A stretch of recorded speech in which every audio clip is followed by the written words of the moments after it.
저는 지난주에 성경을 보면서 기도하는 가운데 하나님께서 그런 말씀을 주셨어요. 사람의 의복보다 몸이 더 중요하다. 음식보다 목소리 더 중요하다. 사람의 외모보다 그 사람의 마음 중심이 더 중요하다. 또 사람이 어떤 환경에 처해지냐가 중요한 것이 아니라 그것보다 사람이 어떤 뜻을 가지고 사느냐가 더 중요하다라는 하나님의 마음, 이런 것입니다. 하나님은 우리가 어떤 옷을 입을까, 무엇을 먹고 마실까 보다도 하나님의 몸과 우리의 생명을 더 귀히 여기십니다. 하나님은 결단과 우리의 외모나 우리가 무슨 옷을 입었거나 무엇을 먹고 마실까 그렇게 중요하게 여기지 않습니다. 하나님이 보시는 것은 바로 우리의 몸과 우리의 생명과 또 우리의 중심이라는 것입니다. 여러분, 그래서 예수님께서 내가 너희에게 이르노니 너희가 무엇을 먹을까, 무엇을 마실까, 몸을 위하여 무엇을 입을까 염려하지 말라. 목숨이 음식보다 중하지 아니하냐, 몸이 의복보다 중하지 아니하냐, 그렇게 말씀했습니다. 여러분 믿으십니까? 인정하십니까? 하나님은 사람의 외모를 보지 않고 중심이었습니다. 이 사무엘 선지자도 그렇게 영적이고 성령 충만한 사람이었지만은 그런데 그도 사람의 틀에서 벗어나지 않았던 것 같아요. 그래서 이세아를 초청해놓고 그 중에서 하나님이 선택한 사람을 이제 기름으로서 왕으로 예선하는데 이세아를 첫째, 둘째, 셋째 아들이 다 사울왕을 쫓아서 군대에 가가지고 전쟁터에서 아주 싸움을 하는 그런 아주 기가 장대하고 아주 외모가 준수한 그런 아들이었던 것 같아요. 사무엘은 이 정도면 이스라엘 왕 가능하다 하고 기름 올렸더니 하나님이 사람 외모를 보니까 나 여호와는 사람의 중심을 봅니다. 그 말씀이었어요. 그래서 다시 볼 때 하나님 마음에서 판단했어요. 여기 중요한 건 오늘 핵심이 뭡니까? 우리가 무엇을 먹고 무엇을 마시고 우리의 외모나 이런 환경이 중요한 것이 아니라 하나님은 우리가 어떤 뜻을 세우고 어떤 목표를 가지고 살아가느냐, 그게 중요하다 믿으시고, 사람의 어떤 환경, 어떤 여건, 어떤 상황에 처한 것보다 더 중요한 것은 사람이 그런 환경과 여건 속에서 어떤 마인드를 가지고 어떤 생각을 가지고 어떤 뜻을 가지고 살아가느냐 하는 것이 중요하다라는 것을 먼저 여러분 마음속에 새기시기 바랍니다. 미국의 하버드 대학의 한 교수가 MBA 과정 학생들을 조사를 했대요. 그 학생들이 말하고 졸업한 학생들에게 질문하기를 당신들의 인생의 목표가 세워졌느냐 라고 질문을 했습니다. 그랬더니 13%만 장차 그들의 인생의 목표를 세웠다고 대답을 했습니다. 그리고 그 13% 중에서도 3% 사람들만이, 학생들만이 그 자기들의 인생 목표를 글로 기록해 놨다는 것입니다. 그리고 나머지 84%의 학생들은 그저 빨리 졸업하고 휴가 가서 즐길 것을 기대하면서 그런 인생의 목표에 대해서 전혀 관심이 없었던 거죠. 그리고 나서 10년이 지난 다음에 조사를 해봤습니다. 장래의 자기 삶의 목표를 세운 학생들은 그렇지 않은 이 학생들보다 2배의 축복을 받아요. 자기 인생 목표를 글로써 적고 계획을 정확하게 세웠던 3%의 학생들은 무려 10배의 인생의 축복을 받아요. 그러면 이런 인생의 뜻을 정하시기를 축원합니다. 인생의 목표를 세웠을 축원합니다. 인생의 목표를 세우고 뜻을 세워도 우리가 그 목표를 정확하게 기록하고, 난 지난번에 양고진이라는 백고진에 축구하는 분이 있어요. 그래서 한 몇 주 전에 축구를 안 해놨어. 그래서 어디 갔다 오셨습니까? 그분이 감암대교에 나가는 권사님이에요. 감옥에서 나와서 권사님인데 한국에서 자기가 전도했던 목사님이 이 미국으로 오셔서 집단적으로 해서 자기가 거기까지 갔는데 그분은 15분 후의 일을 지금 계획하고 살죠. 위대한 분들의 마음. 그분은 매 순간마다 15분 후의 일을 계획하고 기도하면서 살아간다는 거예요. 난 내일도 계획을 못 달라고 말이야. 일주일 후에 계획은커녕 한 달 후에 계획도 잘 못 세우고 가는데 겨우 1년에 한 번 계획을 세우는데 이분은 15분 후에 일을 계획하고 산다는 거예요. 놀랍죠? 여러분 15분이 아니라 1시간 후에도 우리가 계획을 가지고 살아가서 좀 좋아합니다. 1시간 후에 내가 어떤 그러면서 하나님께 인도하시는 방법을 기도합니다. 우리 인생의 뜻을 정하고 인생의 목표를 정할 때 그것도 우리가 시간과 모든 것을 차를 세워서 우선순위를 정하고 목표를 세워야 되죠. 이런 식으로 목표는 거창한데 우선순위가 없어. 이것저것 하다 보니까 아무것도 못하고 제대로 할 게 없어. 그냥 세월만 지나가는 경우가 많은 것입니다. 그러므로 뜻을 정했으면 그 뜻을 이루기 위해서 우선순위를 정해서 거기에 내가 시간과 몸과 모든 걸 투자해야 돼. 제가 만났던 분들 중에 뜻을 정하시는 분의 사례를 제가 말씀을 드리자 은퇴하시고 올려가 되었지만 감옥을 없어요. 이번 신학교 때 어떤 한 교사의 수기를 이렇게 했다. 그 여선생님의 아버지도 선생님이었습니다.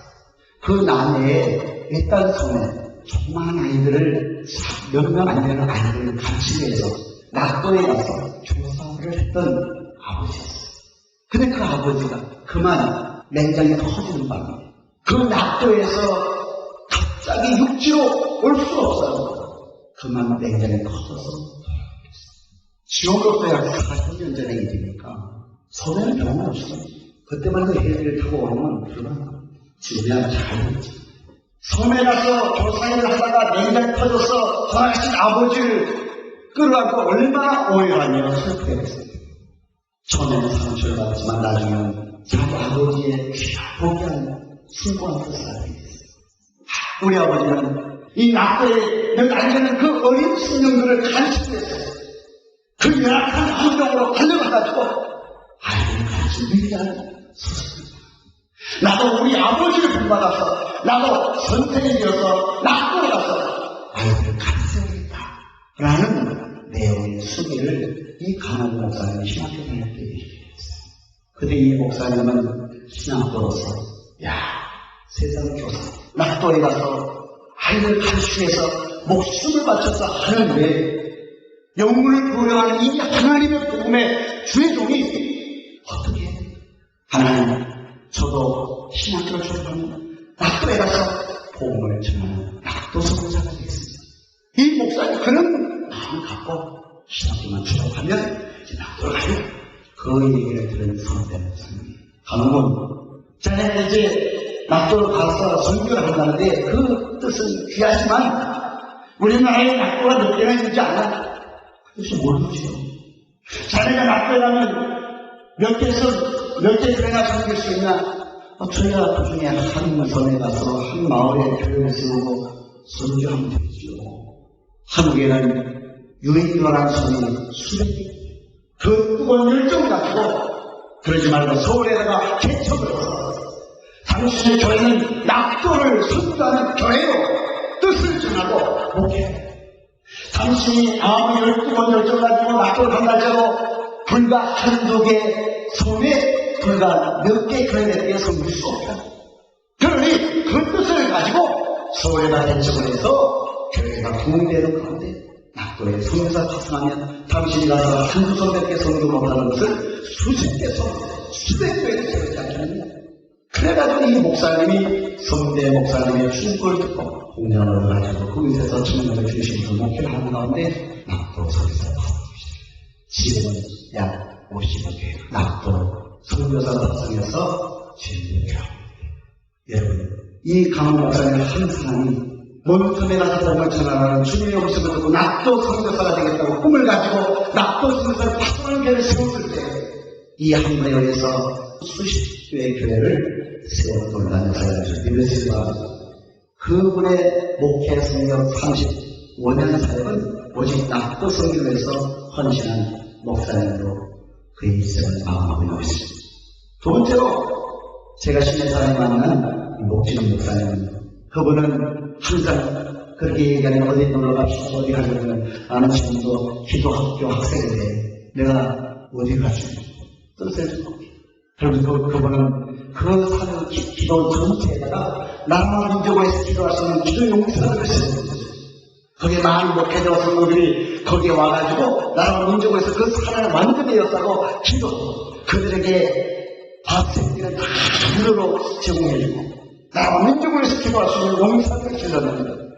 그래서 거기에는 저는 목요일을 갖다가 금요일 아침에 그러지만 밤새도록 여러분, 우리도 기도의 뜻을 말씀해 주옵니다. 저는요, 이런 분들의 도를 받고 하나님 2001년도 10월달에 하나님께서 비전을 줬어요. 설교적으로서 조건을 주셔서 너도 성경을 배워라. 그리고 매일 목요일 아침에 잊지 말고 기도하라. 그 음성을 읽었어요. 그때부터 하나님께 뜻을 정하고 성경을 읽고 기도할 수 있어요. 이 미국에 와서 기도를 그렇게 많이 못하고 있습니다만 성경을 읽는 목적은 성경이 뜻을 정하는 거예요. 뜻을 정하고. 내가 뜻을 정하지 않으면 오래전에 이미 포기했어요. 뭐 성경을 한 수십 번 읽으면 되지 뭐 설교를 못할 수 있어요. 그때 필요할 때마다 성경을 집중해 읽고 설교 좀 하고 얼마든지 목회할 수 있고 뭐 100번 읽어야 되나 이런 마음이 한두 번이 아니에요. 왜? 2001년도부터 지금 2014년 12년째 1년 동안 집중해서 성경 공부를 하는데 성경 백독도 중요하지만 설교에서는 종업원 10년 동안 성경 백독을 읽으면서 깨달은 말씀을 가지고 쓴 글이 천재적이고 그때 깨달은 말씀을 가지고 천막교에서 말씀을 전할 때 수많은 사람들이 말씀을 들어왔고 그리고 영국의 옥스퍼드 대학 총장 조노델 박사가 와서 무릎 꿇고 하나님의 말씀을 듣는 역사를 해왔습니다. 그때 당시 카톨릭 황제였던 영국 황제가 그 조노델 박사로 아니 당신은 명문대의 총장 어떻게 초등학교밖에 못 나와 낮에는 땡쟁이 못하고 밤에는 천막교에 목회하는 그것에 그것도 무릎 꿇고 초등학교밖에 못 나온 그 사람 앞에 가서 말씀을 듣다니 말이 됩니까? 당신은 신학교 총장 아닙니까? 그런데 그 총장의 말이 영국에서 가장 영성이 뛰어난 사람은 존 버년이고 그는 작은 예수다. 작은 예수가 와서 말씀을 듣는데 내가 어떻게 무릎 꿇지 않고 말씀을 듣겠는가. 할렐루야.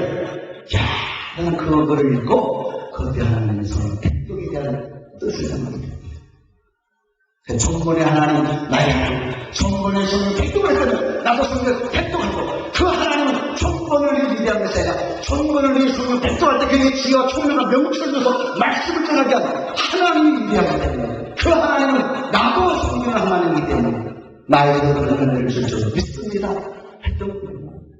그래서 그때부터 하나님께서 이 백독을 읽으면서 비전을 줬어요. 그래, 요셉은 애굽의 총리가 돼가지고 애굽의 양식을 사주지하면서 애굽 국민들과 그리고 세계신민들과 자기 부모 형제를 먹이는 일을 일조했다면 하나님 영원의 양식의 하나님의 말씀을 내게 주셔서 이 말씀 가지고 세계 열방을 선교하는 전도하는 목회자가 될 수 있습니다. 하고 싶어하는 거지.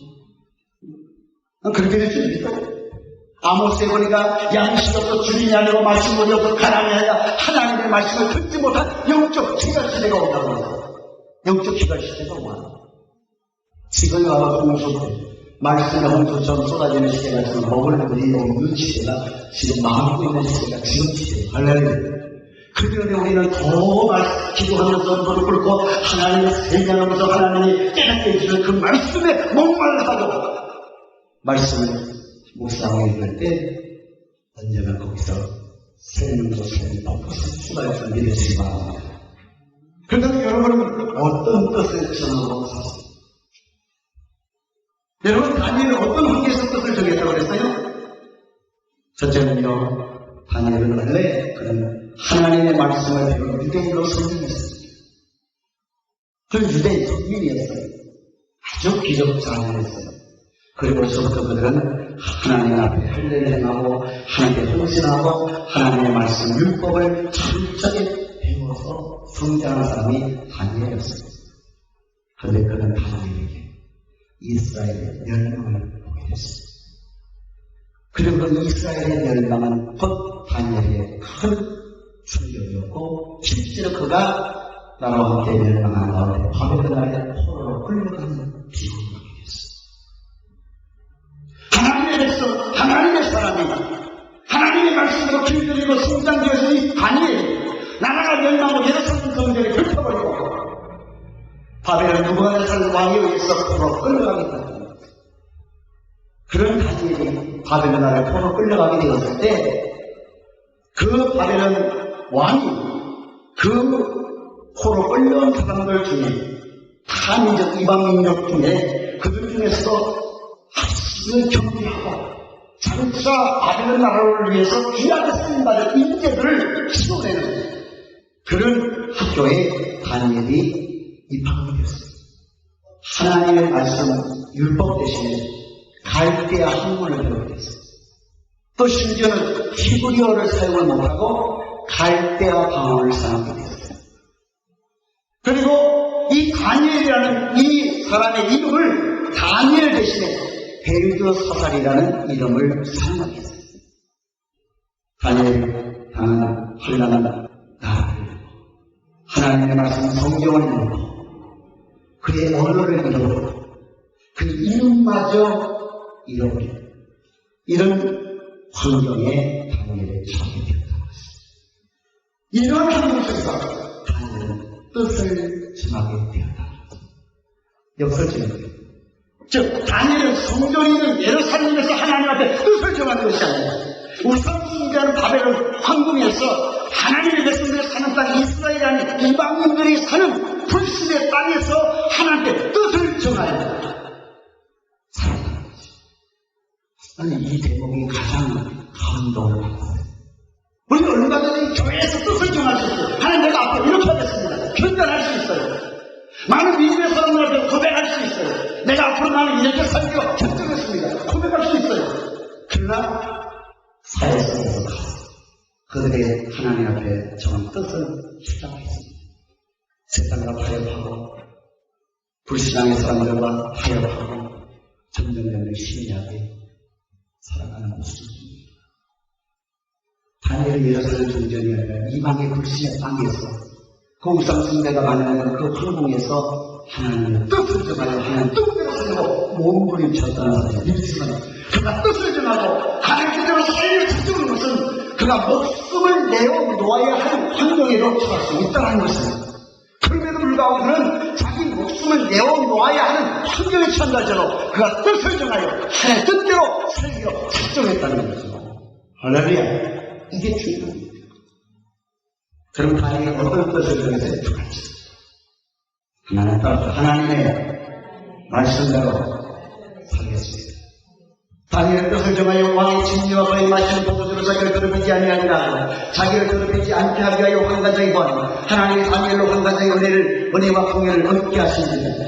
즉 하나님 말씀대로 살겠다는 거는 다니엘이 그 왕궁에서 이제 교육을 받는데 그 교육생들은 왕궁에서 나온 음식만 먹게 되어 있어요. 근데 그 왕궁에서 나온 음식들은 전부 다 뭐냐면 그 바벨론 나라 사람들 섬기는 신에게 우상 숭배하기 위해서 제사물로 제물로 바쳤던 그 음식을 먹는 거예요. 그를 다니엘이 먹을 수가 없잖아요. 그때 그런 외적인 그런 영적 시험이 왔을 때 다니엘은 떠났죠. 하나님 기뻐하지 않는 일을 하지 않기 위해서 하나님이 기뻐하는 것만 선택해서 살기 위해서 뜻을 정할 수 있어요. 뜻을 정하지 않고서 이렇게 할 수가 없어요. 죽었다 깨어나면 그 뜻을 지키기로 작정해서 그걸 지키는 거예요. 그래서 그게 뜻 말씀대로 살기로 작정합니다. 두 번째는 그가 뭐예요? 기도하면 살겠습니다. 기도합니다. 다니엘이 조세 어린이 죽인 것을 알고도 자기 집에 돌아가서 그 방에 예루살렘을 향하여 열린 창에서 전에 행하던 대로 하고 세 번씩 무릎을 꿇고 기도하며 그 하나님께 감사합니다. 다니엘 6장에 보면 다니엘을 그 대신들이 힘이 질투해가지고 이 다니엘을 고소해서 넘어뜨리려고 하는데 너무 정직하고 민첩하고 왕이 시키는 일을 아주 청명전력하고 일을 한다는 거예요. 그러니까 그 시기가 질투하던 신하들이 아무리 찾아가도 흠을 잡을 수가 없어요.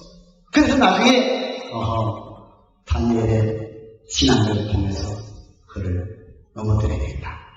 그래가지고 왕이 이제 이 어느 나라에 모든 백성들은 30일 동안 왕 위에 어느 신에게나 기도하거나 전하면 그를 사자 불성에 던져놓기 하셨어요. 그때 왕이 그 보문령을 제정했어요. 그런데 다니엘은 이 소식을 알고 기도하는 것을 포기하지 않게 그는 늘 하늘을 하루에 세 번씩 예루살렘 성전에 보이는 그 방향으로 창문을 열고 하루에 3번씩 기도합니다. 똑같이 하는 거예요. 늘 하던데 자기 어떤 손해가 오고 어떤 위협이 가해서 어떤 역경이 와도 늘 하루에도 하나님께 창문을 열고 기도합니다.